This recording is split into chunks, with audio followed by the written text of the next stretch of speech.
ప్రియమైన సహోదరి సహోదరులకు ప్రభు పేట వందనాలు శుభములు తెలియజేస్తున్నాను. మీరందరూ బాగున్నారా? మీ అందరి గురించి ప్రార్థన చేస్తూ వస్తున్నాము. మీరు ఎవరైనా కొత్తగా ఛానల్ చూస్తున్నట్లయితే దయచేసి సబ్స్క్రైబ్ చేసుకోండి.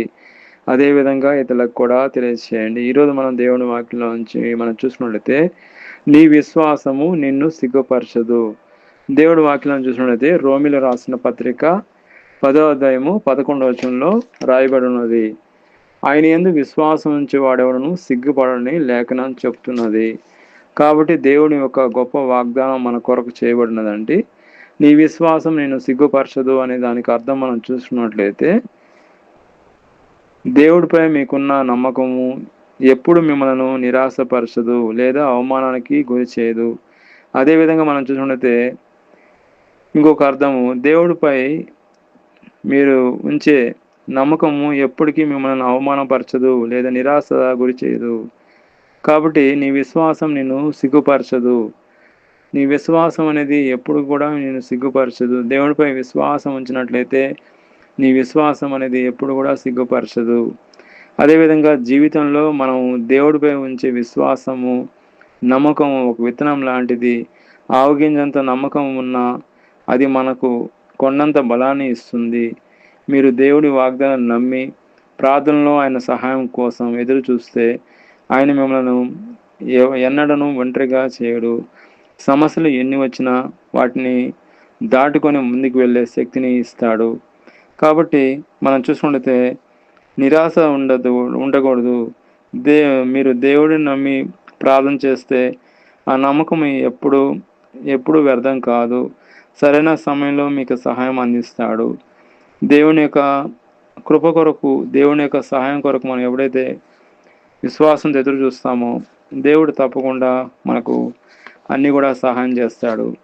అదేవిధంగా మనం చూసుకుంటే రోమిలు రాసిన పత్రిక 10వ అధ్యాయం 11వ వచనంలో ఆయన యందు విశ్వాసం ఉంచి వాడెవను సిగ్గుపడాడు లేఖనం చెప్తున్నది.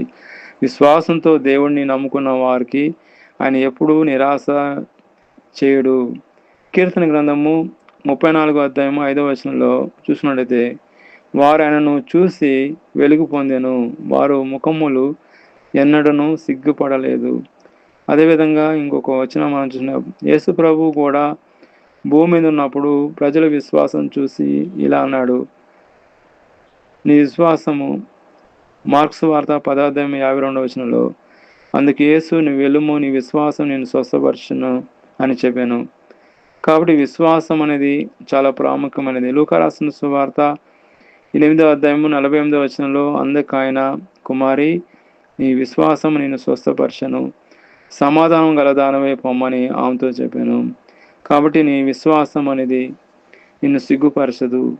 దేవుడి వాక్యంలో నుంచి మనం చూసుకున్నట్లయితే దేవుడి వాక్యంలో మనం చూసుకున్నట్లయితే అబ్రహాము గురించి సారమ్మ గురించి మనం చూసుకున్నట్లయితే అబ్రహాము వయసు గతించిపోయినప్పటికీ దేవుడి యొక్క వాగ్దానం మీద ఆధారపడ్డారు. కాబట్టి అబ్రహాము మరి సారమ్మకి వయసు పైబడినప్పటికీ దేవుడిపై నమ్మకం ఉంచారు. ఆ నమ్మకం వారిని సిగ్గుపరచలేదు. కాబట్టి నీ విశ్వాసం నిన్ను స్వస్థపరచును, నీ విశ్వాసం నిన్ను గొప్ప చేయను, నీ విశ్వాసం నిన్ను అభివృద్ధిపరచును, నీ విశ్వాసం నిన్ను ఆశ్రయించును.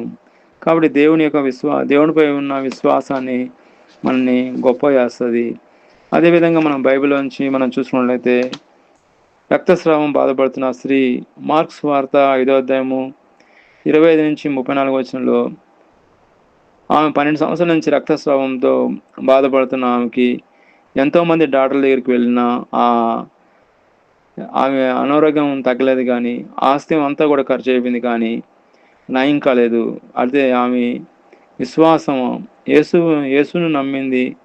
ఆయన బట్టలను తాకిన చాలని అనుకున్న తర్వాత స్వస్థత బట్టలు తాకిన తర్వాత యేసు ప్రభు బట్టలు తాకిన తర్వాత ఆమెకి స్వస్థత వచ్చినట్లు మనం చూస్తున్నాము.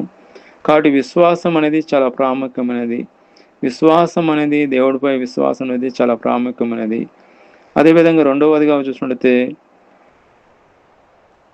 మనం చూసుకుంటే కనానీయులైన స్త్రీ ఇక్కడ దయ్యం పట్టిన చాలా బాధపడుతుంది ఆమె.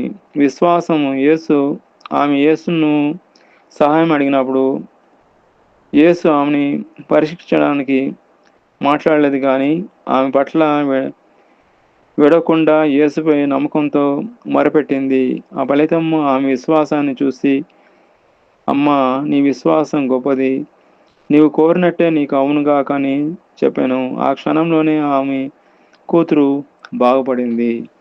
కాబట్టి విశ్వాసం అనేది క్రైస్తవ జీవితంలో చాలా ప్రాముఖ్యమైనది. విశ్వాసం లేనిదే నువ్వు దేవుడి దగ్గర జవాబు పొందుకోలేవు. విశ్వాసం అనేది చాలా ప్రాముఖ్యమైనది. విశ్వాసం అనేది మనం ఎంత ప్రార్థన చేస్తామనేది ప్రాముఖ్యం కాదు కానీ విశ్వాసం అనేది చాలా ప్రాముఖ్యము.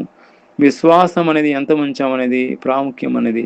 నువ్వు గంట ప్రార్థన చేసినావా, 2 గంటల ప్రార్థన చేసినావా, 3 గంటల ప్రార్థన చేసినావా అనేది ముఖ్యం కాదు కానీ నువ్వు ఎంత విశ్వాసం ఉంచావు, నువ్వు ఎన్ని పాయింట్లు అడిగావు అనేది ప్రాముఖ్యమైనదని. విశ్వాసం అనేది ప్రాముఖ్యమైనది. విశ్వాసం మనం ఉంచినట్లయితే దేవుడు గొప్ప కార్యం చేస్తాడు. దేవుడు ఈ వాక్యం దీవించిన గాక. ప్రార్థన. ప్రియమైన మా పరలోక తండ్రి, యేసుక్రీస్తు ప్రభు పరిశుద్ధ నామమును బట్టి మీ సన్నిధికి వస్తున్నాం దేవా. ఎక్కడైతే 2, 3 మీ నామములో కూడి ప్రార్థన చేస్తారో అక్కడ మీరు ఉంటానా దేవా. విశ్వాసం అనే సబ్జెక్ట్ గురించి మాతో మాట్లాడిన విధానం బట్టి మీకు స్తోత్రం. విశ్వాసం కలిగి మేము జీవించే కృపను దయచేయమని ప్రభువైన యేసుక్రీస్తు నామములో ప్రార్థన చేస్తున్నాం తండ్రి. ఆమేన్.